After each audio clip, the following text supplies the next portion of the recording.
بسم اللہ الرحمن الرحیم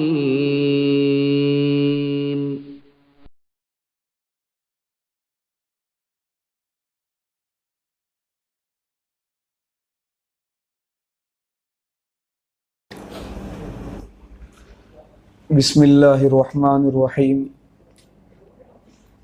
نحمده ونصلی علی رسولہ الکریم اما بعد فاعوذ باللہ من الشیطان الرجیم بسم اللہ الرحمن الرحیم فلما ذهبوا به واجمعوا ان يجعلوه في غیابة الجب وأوحينا إليه لتنبئنهم بأمرهم هذا وهم لا يشعرون وجاءوا أباهم عشاء يبكون قالوا يا أبانا إنا ذهبنا نستبق وتركنا يوسف عند متاعنا فأكله الذئب وما أنت بمؤمن لنا ولو كنا صادقين وجاءوا على قميصه بدم كذب قال بل سولت لكم أنفسكم أمرا فصبر جميل والله المستعان على ما تصفون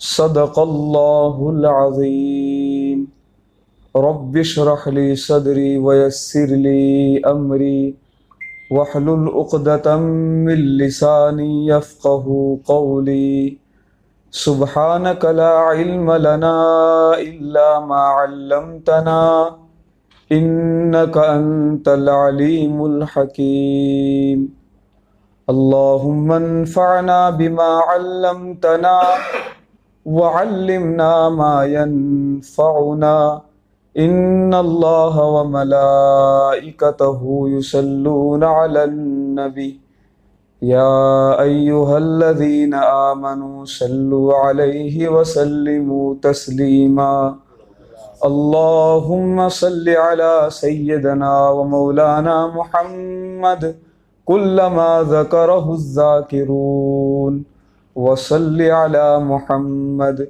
كلما غفل عن ذكره الغافلون فلما ذهبوا به جس وقت یہ لوگ یوسف کو لے کر گئے وَأَجْمَعُوا أَن يَجْعَلُوهُ فِي غَيَابَةِ الْجُبِّ اور انہوں نے اتفاق کر لیا اس بات کا کہ وہ یوسف کو ڈال دیں گے گہرے کنویں میں وَأَوْحَيْنَا إِلَيْهِ اور ہم نے ان کی طرف وحی کی لَتُنَبِّئَنَّهُمْ بِأَمْرِهِمْ هَذَا بلا شبہ آپ ان کو ان کے کرتوت کی خبر دے دیں گے وَهُمْ لَا يَشْعُرُونَ اور ان کو احساس بھی نہیں ہوگا وَجَاءُوا أَبَاهُمْ عِشَاءً يَبْكُونَ اور یہ لوگ آئے ان کے والد محترم کے پاس رات کے وقت روتے ہوئے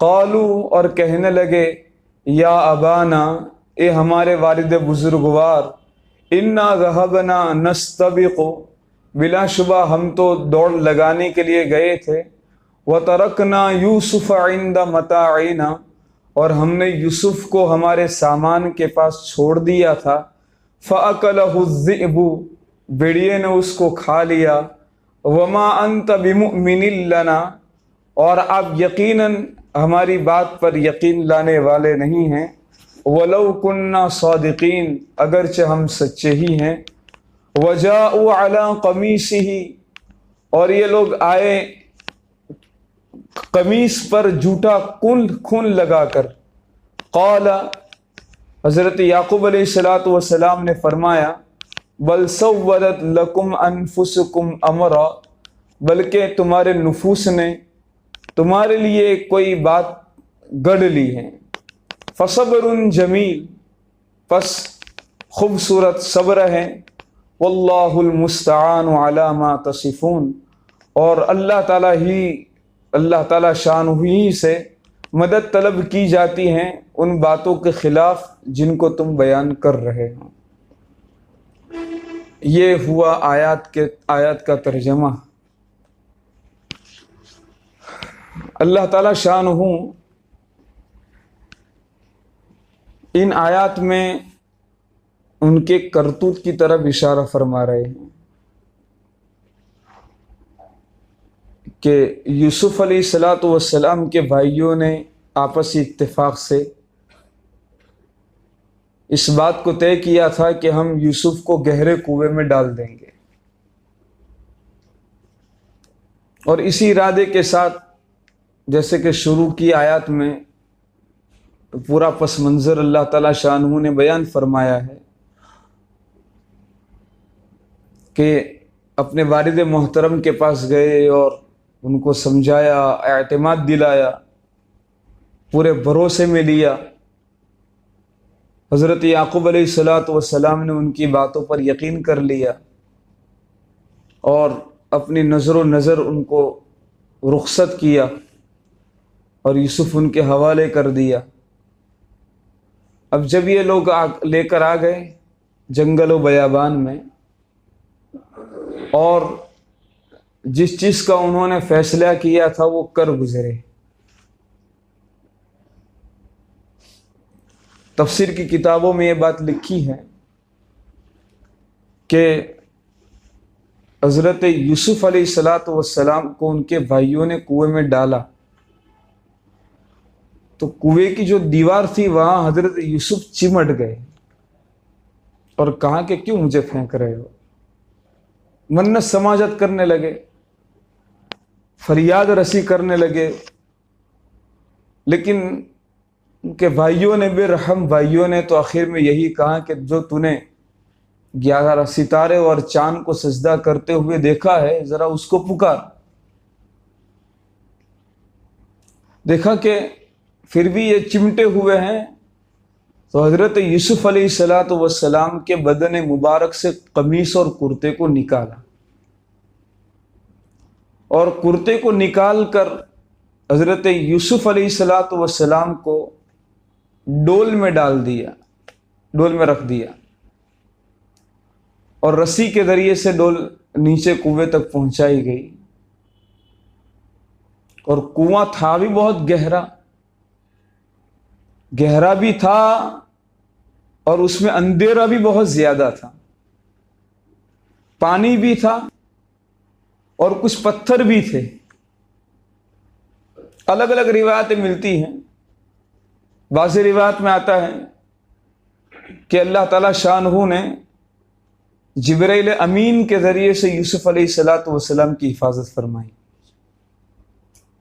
تو وہ کنویں میں رسے کو ڈالا اور اسی ڈول میں حضرت یوسف کو بٹھایا گیا تھا اور کینچی کے ذریعے سے کاٹا تاکہ نیچے گر جائے۔ ایک کتاب ہے لطائف یوسف، مولانا عبد الرحیم صاحب لاجپوری رحمت اللہ علیہ کی ہے۔ اس میں حضرت نے تفصیل کے ساتھ اس بات کو بیان کیا ہے کہ اللہ تعالیٰ شانہ نے جبرائیل امین کو حکم دیا کہ جبرائیل تم جاؤ اور میرے یوسف کو کنویں میں گرنے سے پہلے ان کو تھام لو۔ اب اندازہ لگائیے کہ رسی کاٹنے اور یوسف کو کنویں میں گرنے میں کیا دیر لگے گی۔ ایک تو کنویں کی بھی گہرائی، پھر زمین سے لے کر آسمان تک کا فاصلہ 500 سال کا، اور ایک آسمان سے لے کر دوسرے آسمان کا فاصلہ 500 سال کا، پھر دوسرے کا تیسرے، اور تیسرے سے چوتھے، اور چوتھے سے پانچویں، اور پانچویں سے چھٹے، اور چھٹے سے ساتویں، اور اس پر سدرۃ المنتہا ہے۔ جبرائیل امین کو اللہ تعالیٰ شانہ نے وہاں سے حکم دیا کہ جبرائیل تم جاؤ اور میرے یوسف کو کنویں میں گرنے سے پہلے تھام لو۔ کیا جبرائیل میں طاقت ہوگی کہ ہزاروں سال کے فاصلے کو طے کرتے ہوئے پلک جھپکتے ہی فوراً کنویں میں پہنچ گئے، اپنے پر کے ذریعے سے یوسف کو تھام لیا اور بٹھا دیا پتھر پر۔ اس سے آپ اندازہ لگاؤ کہ فرشتوں میں اللہ تعالی شانہ نے کیا طاقت رکھی ہے۔ جبریل امین سے بھی زیادہ فرشتے طاقتور ہیں۔ حضرت اسرافیل علیہ السلام کے بارے میں آتا ہے کہ اللہ تعالی شانہ نے انہیں زبردست طاقت نصیب فرمائی۔ ان کی آواز میں اتنی طاقت ہے کہ وہ چیخیں گے تو چیختے ہی پوری دنیا کو تہس نہس کر دیں گے۔ تو اتنے طاقتور فرشتے اللہ تعالی شانہ نے پیدا فرمائے ہیں۔ تو جس خدا نے اتنے طاقت والے فرشتوں کو پیدا کیا ہے تو اس خدا کی طاقت اور اس کی قدرت کا کیا اندازہ ہوگا؟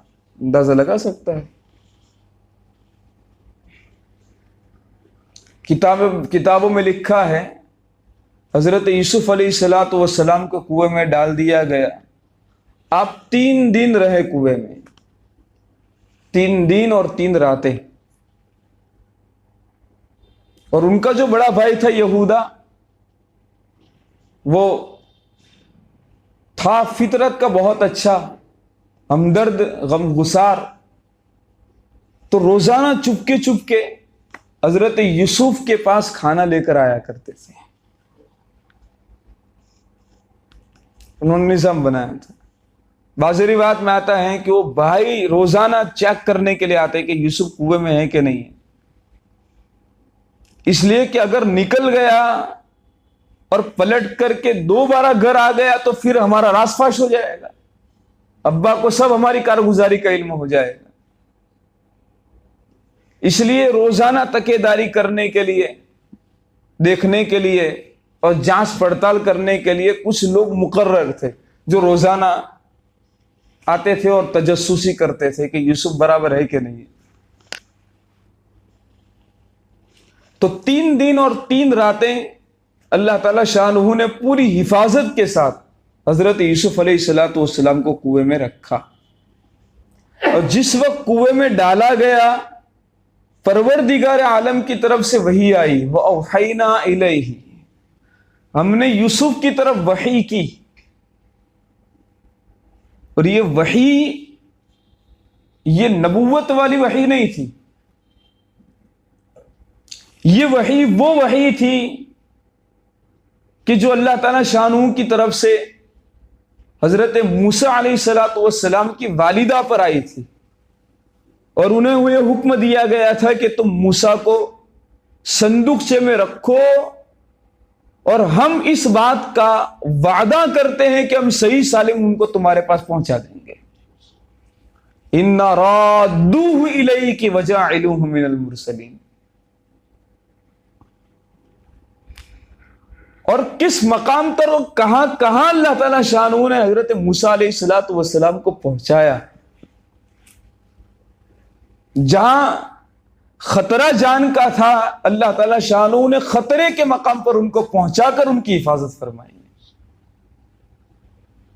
اس لیے اللہ اگر چاہے تو عزت کے مقام پر ذلیل بھی کر سکتا ہے، اور ذلت والے مقام پر اللہ عزت بھی دے سکتے ہیں۔ اللہ ہے، اللہ کی ذات میں اور اس کی صفات میں ایسی عجیب و غریب شانیں جمع ہیں تو ہم تو سوچ بھی نہیں سکتے۔ ایک بہت بڑے بزرگ فرماتے ہیں کہ اگر کوئی آدمی خالی اللہ تعالی شانہ کی شان ہے جلال اور جمال کو خالی سورۃ الرحمن میں اگر بیان کرنا چاہے تو شاید 100 سال گزر جائے، لیکن اللہ تعالی شانہ کی شان ہے جلال اور جمال کو بیان نہیں کر سکتا ہے۔ اس کی عجیب شان ہے۔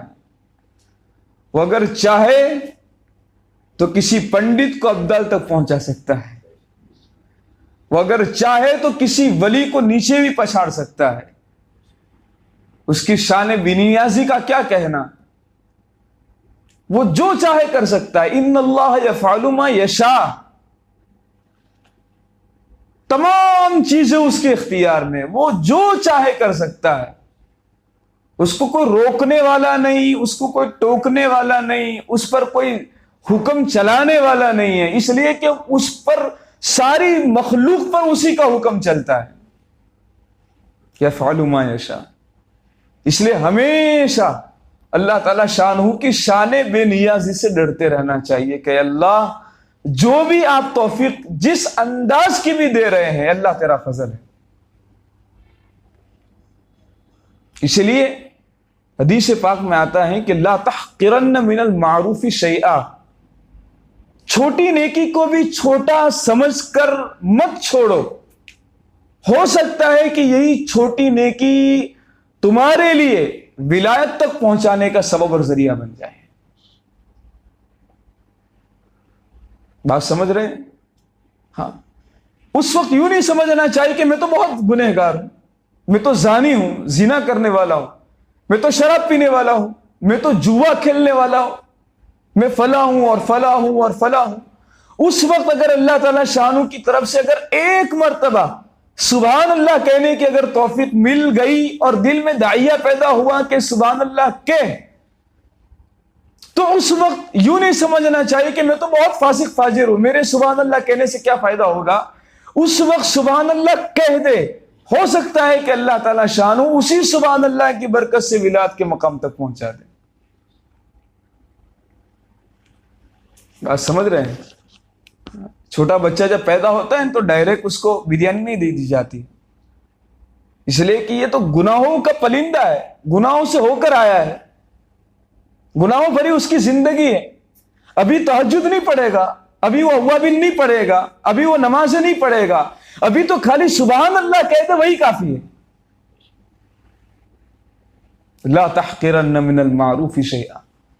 حضرت بشر حافی رحمت اللہ علیہ بہت بڑے اپنے زمانے کے زبردست شرابی تھے۔ وہ ایک مرتبہ شراب میں مست تھے اور جا رہے تھے، اور شرابی کی زندگی کیسی ہوتی ہے، آوارہ، اور راستے میں دیکھا کہ اللہ تعالی شانہ کا نام ایک پرچی پر لکھا ہوا ہے اور گرا ہوا ہے، تو تھے شراب میں اور نشے کی حالت میں دیکھا کہ ہو اللہ کا نام گرا ہوا ہے، فوراً اٹھایا، اس کو صاف کیا، اور صاف کرنے کے بعد اس کو گلے سے چمٹایا کہ یہ بھلے میں گنہگار ہوں لیکن ہے تو میرا رب کا نام۔ اسی وقت اب دیکھیے، یہ دیکھنے میں تو کتنا معمولی عمل ہے کہ بھئی اللہ کا نام اٹھا لیا، لیکن اللہ تعالی شانہ نے ان کے اس چھوٹے عمل پر اتنا نوازا کہ خواب میں کوئی کہنے والا کہہ رہا ہے کہ تم نے اللہ کے نام کی اتنی عظمت کی، آج اللہ تعالی شانہ تمہارے نام کو پوری دنیا میں چمکا دیں گے۔ دیکھیے، لا تحقرن من المعروف شیئا۔ اس لیے معمولی نیکی کو بھی ہم معمولی سمجھ کر نہ چھوڑے۔ وہ آپ جا رہے ہیں اور دل میں اللہ تعالی شانہ نے بات ڈالی کہ یہ اماطۃ الاذی ہے، تکلیف پہنچانے والی چیز، ذرا اس کو ہٹا لے، دل میں داعیہ پیدا ہوا، دل میں خیال آیا، اللہ تعالی شانہ نے توفیق دی تو کر گزرنا چاہیے، اس کو اٹھا لو۔